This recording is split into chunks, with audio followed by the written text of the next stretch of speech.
Buenas noches, hermanos, que el Señor les bendiga.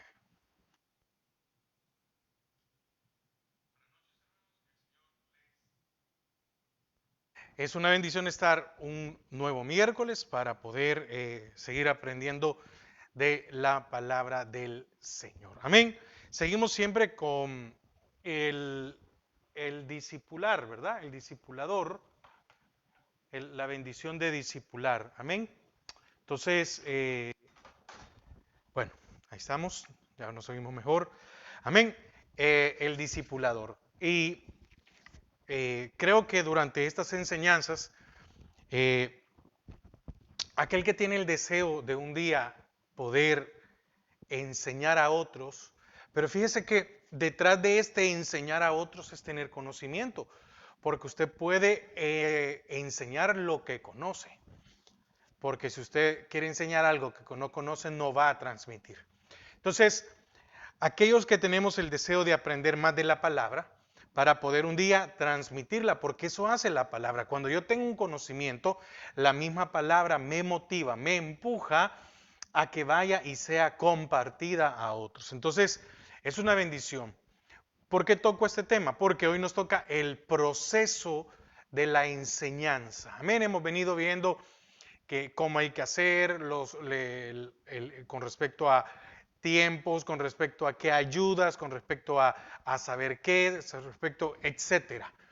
Pero hoy es el proceso de la enseñanza y para eso quiero que me acompañe a Proverbios 23:12. Proverbios 23:12 dice, aplica tu corazón a la enseñanza.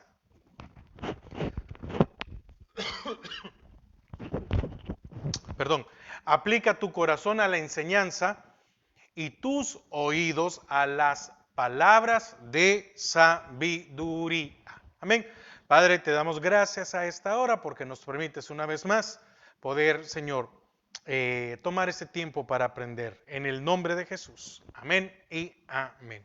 Ahora, lo que yo le decía hace un momento es porque aquel que enseña es alguien que está comprometido a dedicar su tiempo para realizar su obra eficientemente en medio de la iglesia.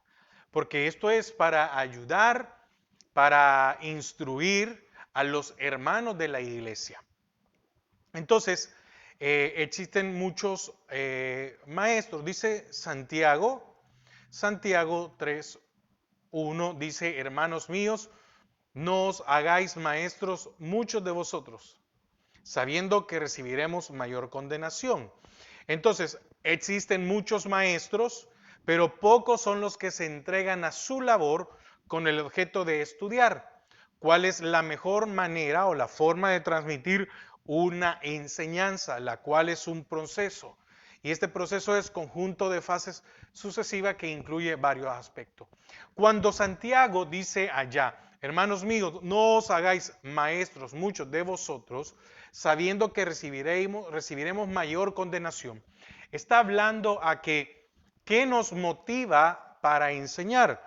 Porque si me motiva a mí para enseñar, porque soy conocido en la congregación, o me motiva a mí el enseñar porque yo tengo autoridad, porque he visto que aquel que es maestro, aquel que enseña, lo invitan a las casas, lo invitan a comer, es querido en medio de la gente. Si esa es mi motivación, si voy detrás de eso, entonces no hay algo genuino. Y entonces, como el Señor es el único que puede ver las intenciones de nuestro corazón, si esa es mi intención, entonces ya no sigo, mejor no lo hago. Pero si mi intención es bendecir al cuerpo y sabiendo que voy a tener que sacrificar tiempo personal y muchas veces familiar, aunque no debemos de descuidarnos, entonces tenemos que tener mucho cuidado con eso. Amén. Entonces, pueden haber muchos maestros, pueden haber muchos, pero pocos son los que lo hacen con un corazón genuino, sin esperar nada a cambio, sin esperar una promoción, sin esperar unas palabras bonitas, sin esperar reconocimiento, porque mucha gente está esperando que al fin del año, cuando el pastor esté dando los agradecimientos al Señor, porque hemos terminado un año más, hay alguno que está esperando que digan, y entonces queremos felicitar o agradecerle al hermano tal, porque estuvo todos los cultos. Si al final no hubo un deseo de hacerlo por el Señor, sino por una vanagloria propia. Entonces, ahí sí hay que tener cuidado. Ahora, el proceso de la enseñanza. Primero, primer punto, el maestro y el discípulo. Lucas 6:40. Lucas 6:40. El discípulo no es superior a su maestro, mas todo el que fuere perfeccionado será como su maestro. ¿Qué quiere decir esto? El discípulo no es más grande que su maestro, pero puede ser mejor que su maestro. No más grande, no superior. Es que mira, y hay unas cosas. ¿Por qué? Porque para que el discípulo fuera formado, primero se formó el maestro. Tal vez este discípulo viene y es mejor. Mejor para enseñar, mejor para darse a entender, mejor para, etcétera. Es que eso no está a discusión. ¿Sí? Pongámoslo en lo normal. Usted y yo nunca vamos a ser superiores a nuestros padres. ¿Por qué? Porque sin nuestros padres nosotros no existiéramos. Ahora, podríamos llegar a ser mejores en el sentido de que tal vez nuestro padre tuvo una profesión, pero yo alcancé un grado más. Tal vez mi padre llegó a tener, mi padre o mi madre llegaron a tener una posición dentro de una empresa, unos logros, y yo alcancé más. Pero nunca voy a ser más grande, nunca voy a ser superior. Amén. Entonces, el Señor tenía discípulos. Juan el Bautista también enseñaba y tenía sus discípulos. Eso está en Mateo 11:2. Así se cumple que no existe el maestro. Así se cumple que si no existe, perdón, el maestro y el alumno, no se puede dar el proceso de enseñanza-aprendizaje. Jesús, con su ejemplo, nos dice que el trabajo a realizar lo hizo en la cima de un monte. Vamos a leer algunas citas rápidamente. Mateo 5:1. Viendo la multitud, subió al monte y sentándose vinieron a él sus discípulos. También lo hizo en la ciudad. Marcos 9:30. Habiendo salido de allí, caminaron por Galilea y no quería que nadie lo supiese. Caminaron por Galilea. Y en el camino, cuando está ya en Lucas 24, del 13 al 31, que fue en el camino a Emmaús. Entonces, el maestro entonces debe estar dispuesto a enseñar y el discípulo dispuesto a aprender. Vamos a ver algunas citas en el libro de Salmos,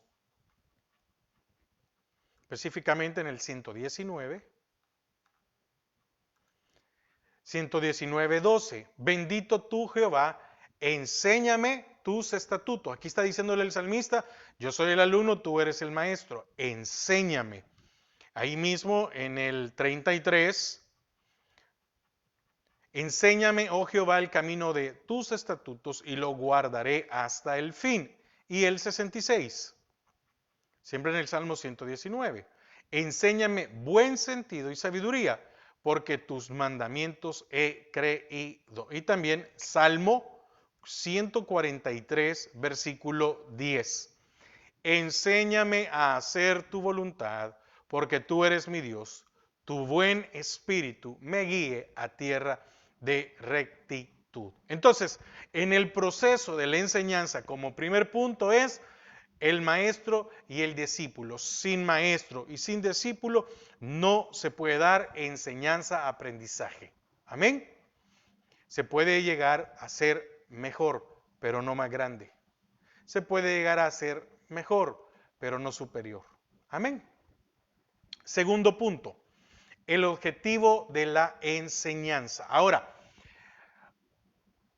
en el proceso de enseñar, ¿cuál es el objetivo o la meta que queremos alcanzar? Primero tenemos que partir del tema, ¿verdad? Si voy a hablar de la santificación, ¿cuál es mi objetivo con respecto a la santificación? ¿Qué quiero lograr con esto? Entonces, el buen maestro se trazará objetivos y se empeñará en alcanzarlos bajo la dirección del Espíritu Santo. ¿Por qué? Porque Él es el que nos guía a toda verdad y porque nuestros pensamientos no son como los del Señor, ni nuestros caminos son como los caminos del Señor. Esto está en Isaías 58. Entonces, como maestro, debo de preguntarme, ¿qué es lo que estoy tratando de lograr con mi enseñanza? Volviendo otra vez a la santificación, ¿qué estoy tratando? ¿Qué es lo que van a saber, hacer y sentir respecto al contenido? ¿Qué quiero que entiendan mis alumnos, los discípulos, los hermanos sobre el tema que se está tratando? ¿Por qué? Porque el tema de la santificación, usted sabe, es en tres, el inicial, el progresivo y el final. El inicial se da en el espíritu, el progresivo se da en el alma y el final en la carne, cuando sea el Señor el que nos transforme. Ahora, ¿qué quiero transmitir con esto? Con la enseñanza. Bueno, que la santificación es hasta que me muera o hasta que el Señor venga. Y que toda mi vida debo de vivirla en santidad. Entonces, al final, los hermanos tienen que entender, me tengo que dar yo a entender con los hermanos, para que ellos puedan comprender que ahora hay una lucha continua. ¿Va? Nuestro Señor, al enseñar, se trazaba objetivos bien claros. Por ejemplo, allá en Lucas 18, de aquella viuda inoportuna, ¿va? Que estaba allí y que era molesta para el juez. ¿Cuál era el objetivo? Perseverar en la oración. El fariseo y el publicano, también en Lucas 18, del 10 al 14. Humildad en la oración. No podemos orar si no somos humildes. No podemos recibir una respuesta de Dios si no somos perseverantes. En la parábola de las 10 vírgenes, la necesidad que está en Mateo 25, el 1 al 12, la necesidad de estar siempre, siempre alerta. El vestido de las bodas, la necesidad de pureza. Entonces, lo anterior es una muestra que nosotros, al ir a discipular, tenemos que ir con objetivos claros y concretos. Fíjese que esto se ve cuando uno estudia homilética. Ya la homilética se trata directamente de cómo elaborar un bosquejo, pero ya entrar de plano. Ahora, creo que todos hemos en algún momento aprendido que es un objetivo general y un objetivo específico. Miren, hay muchos recursos que tal vez no es cristiano, pero sí educativo, que lo puede encontrar usted en internet. Si hay alguna herramienta, si hay alguna idea, ocúpela. No está malo. Es con respecto al proceso de la enseñanza, el proceso del aprendizaje. Entonces, tenemos que tener un objetivo bien claro. ¿Por qué? Porque sucede algo.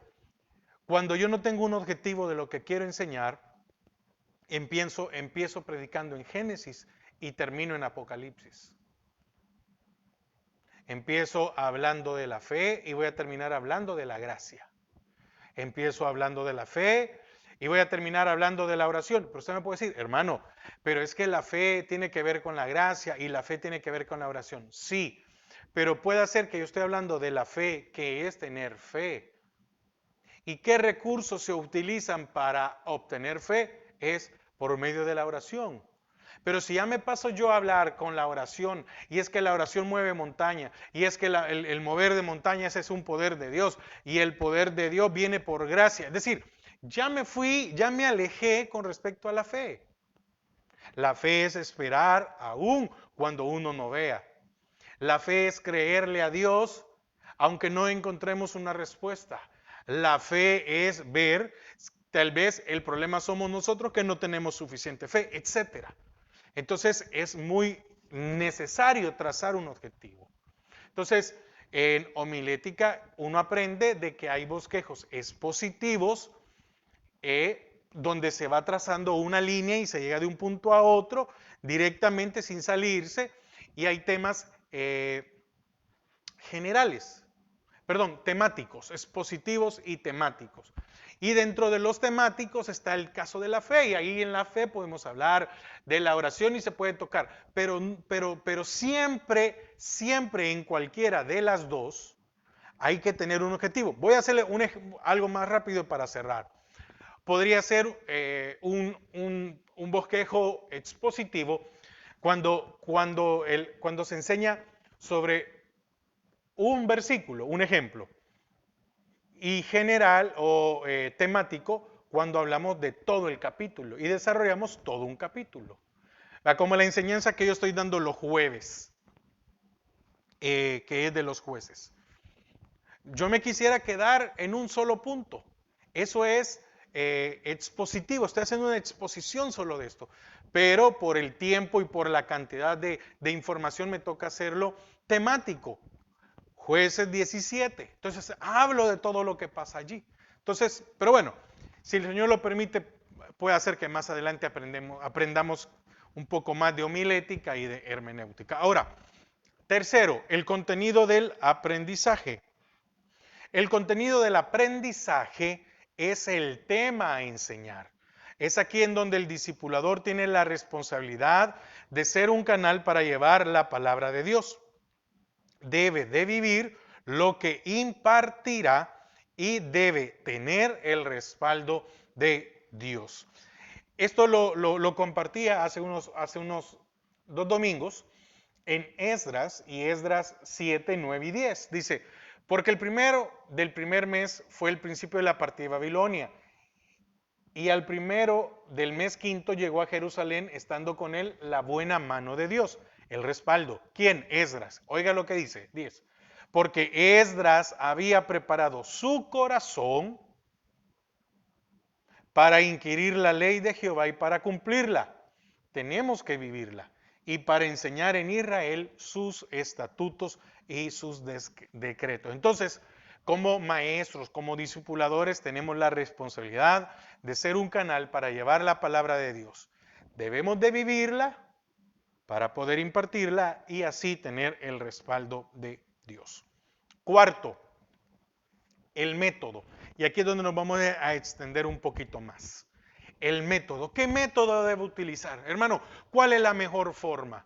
Saco estas palabras claves, desarrollo una palabra, una parte por cada versículo, etc. Entonces, método viene de la palabra meta, que significa un fin o fin, y odos, que denota el camino. Entonces, método es entonces el camino que nos llevará a un fin. Entonces, ¿qué método puede el discipulador aplicar a la enseñanza?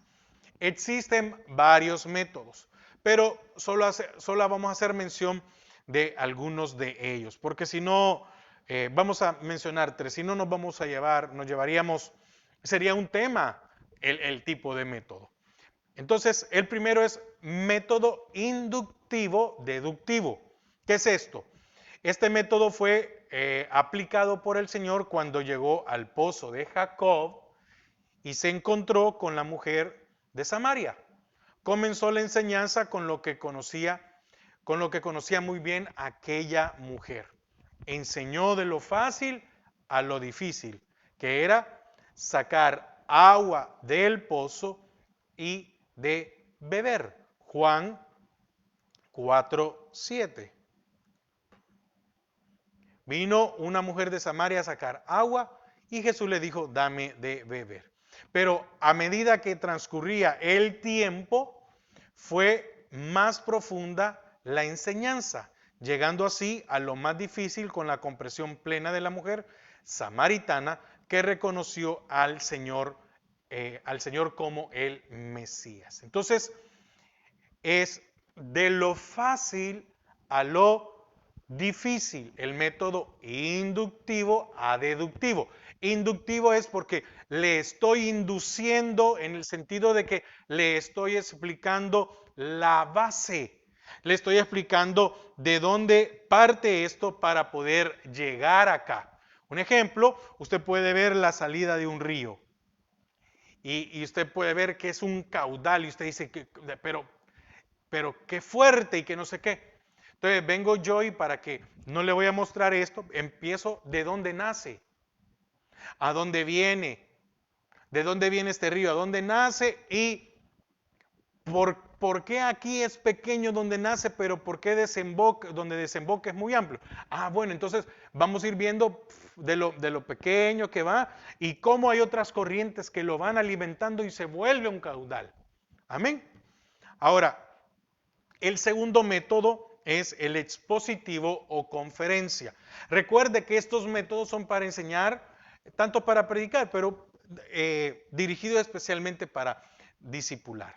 El otro es expositivo o conferencia. El maestro enseña y el alumno escucha. En ocasiones el Señor enseñaba a multitudes en forma particular. Con mucha frecuencia lo hacía con sus discípulos, quienes preguntaban sobre el tema para ampliar un poco más. Esto está en Mateo 24, 2 y 3. Respondiendo, él les dijo, ¿veis todo esto? De cierto os digo que no quedará, permítame. Sí, perdón, sí. Pensé que era Marcos, no, Mateo dice. Respondiendo él les dijo, ¿veis todo esto? De cierto os digo que no quedará aquí piedra sobre piedra que no sea derribada.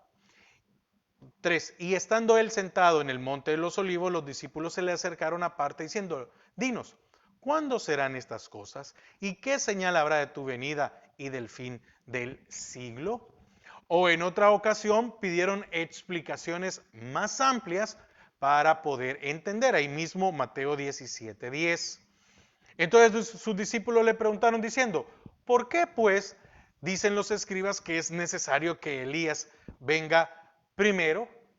Y entonces esta forma, tanto de las preguntas para ampliar más la enseñanza o para entender, ayuda a salir de la confusión con relación a doctrinas extrañas o a cosas que nosotros tal vez por falta de conocimiento no las comprendemos o por andar escuchando lo que nos aparece en YouTube, en Facebook, en no sé qué, porque hermanos, cuánta gente, es increíble todo lo que se comparte hoy en día y llega un momento en que cuando uno tiene un conocimiento ni pierde el tiempo escuchando eso. Va, un ejemplo, ahorita con todo lo que ha pasado, estamos en abril del 2024. Y entonces acaba de ver allá, ahorita hay una guerra en Medio Oriente. Entonces se están dando esta guerra allá en Medio Oriente. Y siempre que sucede algo fuerte, ¿cuánta gente sale a hablar del fin de los tiempos? Pero también acaba de pasar el eclipse hace unas semanas. Y entonces hay gente que relaciona todo esto y que entonces, y que pasa esto y que la profecía de Nostradamus. ¿Cómo que la profecía de Nostradamus hablando de un templo? ¿Cómo hablando de que esto? Y lo que mucha gente no entiende, déjeme decirlo de esta manera, lo que mucha gente no entiende es que se ha vuelto un estilo de vida el crear contenido y mantener a la gente expectante. Porque por cada visita que hay, y si usted ve un anuncio, entonces hay una remuneración económica para el dueño del canal. Entonces muchas personas salen hablando de un montón de cosas que ni ellos saben, ni creen, ni han averiguado, ni han investigado. Pero el simple hecho de tocar un tema y que sea polémico, les genera una ganancia. Y muchos caen en eso, escuchar a gente solo Porque hay una polémica, pero detrás de esto hay una ganancia, es lo que decía al principio, ¿verdad? Ah, imagínense, hay muchos maestros, pero muchos van a recibir una mayor condenación. Lo que Santiago 3:1, hermanos míos, no os hagáis maestros muchos de vosotros, sabiendo que recibiremos mayor condenación. ¿Por qué mayor condenación? Porque desde el momento en que enseñamos, se nos va a exigir más, se nos va a cuestionar más, se nos va a pedir más cuentas. Amén. Tercero, quiero avanzar en el tiempo porque tampoco quiero ser cansado. Método de discusión o diálogo. Es cuando cada miembro del discipulado participa o tiene la oportunidad de hacerlo con sus opiniones, ideas y sugerencias. Se podría llamar también mesa redonda, significando que no hay alumnos que tengan más voz y voto, sino que todos son iguales. Los temas deben escogerse con cuidado, ya que hay temas que no sirven para discusión. Para una discusión debe haber varias alternativas. Discutir es escudriñar la verdad en forma conjunta, buscando la solución de los problemas. ¿Sí? Usted puede aclarar, hay temas, hermano, que usted puede aclarar, permitir. Y hay temas que usted como maestro, como discipulador, no puede permitir. Un ejemplo, que venga alguien y quiera venir a confrontar, a discutir el tema del velo en la mujer. No, hermanos. Allí, discúlpeme, allí no hay discusión. No es un tema para discutir. Ahí usted no tiene que darle, ¿cómo se llama? A permitir que alguien venga. Alguien puede preguntar, pero usted no puede decir, es que fíjese que sí, pero no, no, no, no. Si usted no domina el tema, en el sentido de que no, digamos, no domina bien la diferencia entre cuando la mujer ore o profetice, ocupe el velo, y que mientras no ore, el cabello le sirve de señal. El hombre no puede ocupar el cabello largo porque es como se llama, su cabeza es Cristo. Y no ocupa el hombre velo porque su cabeza es no visible. Y la mujer ocupa velo porque su cabeza, su marido, es visible. Así que por eso hay un velo que es visible.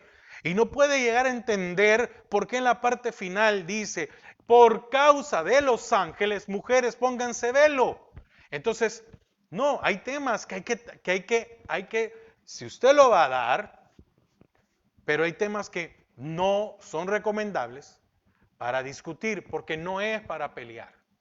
Amén. Usted también, y también déjeme decirle algo, cuando se habla de un método de discusión o algo que pueda, usted tiene que tener cuidado y tiene que tener discernimiento cuando alguien quiere hablar algo con la intención de ser un estorbo en la enseñanza. Usted tiene que tener el cuidado y llevarlo sin ser mal educado, sin nada, llevarlo a un punto y decir, no, no, no, no. Usted, ¿por qué? Porque si usted es el discipulador, usted tiene la autoridad, no la otra persona. Porque la palabra no es para discutir, no es para pelear. Pablo lo dice ahí en ese mismo capítulo, en la misma porción del velo. Si alguno no quiere y quiere, bueno, nosotros no estamos para debatir ni para discutir. Esto es parte de nuestra enseñanza. Usted no la quiere aceptar, no tiene la obligación, punto. Así, no tiene la obligación. Quiere servir dentro de uno de los ministerios de Judá, hermana, tiene que taparse. Punto. No es obligación, pero hay lineamientos. Sigamos. Yo creo que también me estoy extendiéndome más en algunas cosas. Amén. Quinto, los recursos. El discipulador cuenta con muchos recursos o debe de contar con muchos recursos para impartir la enseñanza. Por ejemplo, ya lo vimos, los medios audiovisuales, ¿verdad? Un cartel, un rotafolio.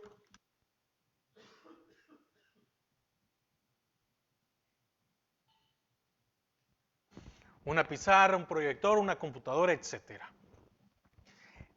Estos no son todos los recursos. Hay otros indispensables que ocupan un lugar prioritario, como lo es la oración. Orar para conocer y hacer lo que Dios quiere en el discipulado. Por ejemplo, Cristo se apartó para orar, Mateo 14 del 22 al 23. Y al final regresó conociendo la voluntad de Dios con autoridad y viviendo una vida sobrenatural. Mateo 14, 25 y 28 y 29. Entonces los recursos. Usted ya tiene el tema, tiene la información, tiene los medios. La oración. Es indispensable que manejemos la oración. Ahora, el sexto, el tiempo disponible. Amén. Fíjense que en la homilética aprendemos que el tiempo prudencial para exposición de un tema puede ser de unos 25 a 45 minutos para no cansar o aburrir al discípulo. El que enseña debe usar el tiempo sabiamente, ya que esto influye en el aprendizaje de los oyentes. Por eso, hermanos, este día, que es miércoles, yo trato de no alargarme mucho en un tema. A diferencia del día jueves, que casi que predico una hora. 55 minutos, tal vez lo menos, si no predico la hora. Yo trato de hacerlo para no ser cansado. Pero cuando es una enseñanza como esta, trato de que no pase de 45 minutos. Amén. Entonces, si enseñamos, debemos utilizar el tiempo sabiamente, ya que esto influye en el aprendizaje de quienes nos escuchan. Además, hay que considerar el tiempo que se empleará para preparar el tema y pensar sobre el proceso de la enseñanza. Recordemos que la enseñanza no termina al final de la reunión. Por ello, como discipuladores, como maestros, hemos de suponer de su tiempo para poder compartir con los hermanos del hogar, del discipulado, y así un desarrollo con los demás hermanos. Amén. No es que yo termino la enseñanza, bueno, me voy, no. También tome un tiempo para compartir con los hermanos. Para preguntar, hermano, ¿cómo está? ¿Cómo le ha ido? Etcétera y todo lo demás. Saliendo un poquito con cuestiones del tema para poder relacionarnos. Fíjese que nuestro ejemplo máximo es Cristo. Él visitaba a sus discípulos en sus hogares. Lucas 10,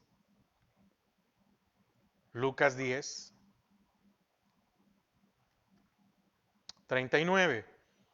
Esta tenía una hermana que se llamaba María, la cual sentándose a los pies de Jesús oía su palabra. Entonces, ahora, aquí hay algo muy importante.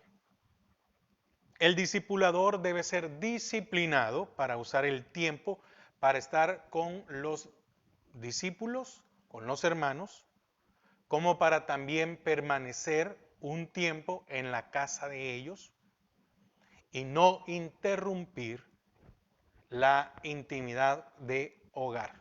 ¿Qué quiere decir esto? Que hay que ser prudentes. No llegue, hay mucha gente que llega sin avisar o que se queda más tiempo. No, eso no se puede hacer. Sea prudente. Después que terminó la enseñanza, unos 15, 20 minutos, platique y usted diga, ya me voy, ya me voy. Y si los hermanos dicen, no hermano, quédese un poquito más, ellos piden, también sea prudente. No terminó la enseñanza a las 8 de la noche y usted se va a ir a la 1 de la mañana, porque no deja de hablar. No, seamos prudentes con los hermanos. Amén. Porque entre más prudente se sea, más respeto ganaremos. Porque el respeto se gana, no se impone, se gana. Entonces, en el tiempo de compartir debe haber un balance. Mejor que de un día, de ir a comer a un lado, de hacer una salida, porque es bueno. Pero también recuerde, hermanos, que mucho tiempo se puede llevar a la pérdida del respeto. Hay personas, discípulos, y hay discipuladores que muchas veces no pueden respetar los límites.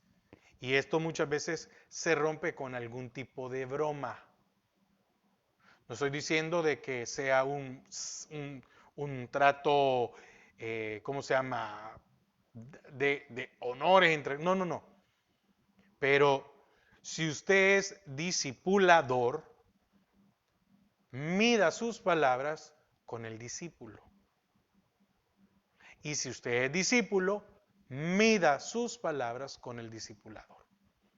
Porque debe de haber un respeto mutuo para que el propósito del discipulado, del discipulado, ¿cuál es?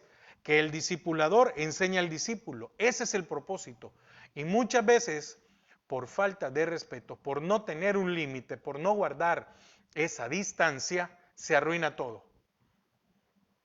Y después hay impasse y después se deja un problema al pastor de la iglesia. Entonces tengamos cuidado con eso.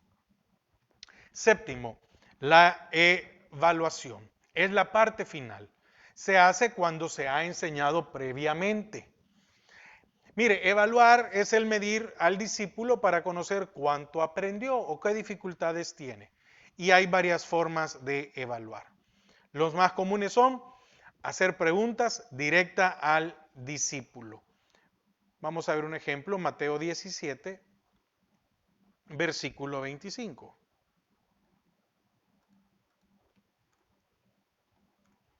Mateo 17, versículo 25. Dice, él dijo, sí. Y al entrar él en la casa, Jesús le habló primero diciendo, ¿qué te parece, Simón? Los reyes de la tierra, ¿de quiénes cobran los tributos o los impuestos? ¿De sus hijos o de los extraños? Entonces, permítame. ¿Ven? Entonces, es preguntar directamente al discípulo a base de observaciones que se hagan. Por ejemplo, Cristo evaluó a Judas a base de observaciones. Hay que saber, y eso es muy importante, hermanos, el propósito no es avergonzar a alguien, el propósito es ayudarle.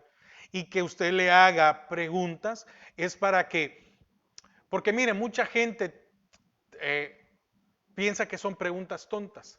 Y esa confianza la tenemos que dar nosotros que enseñamos.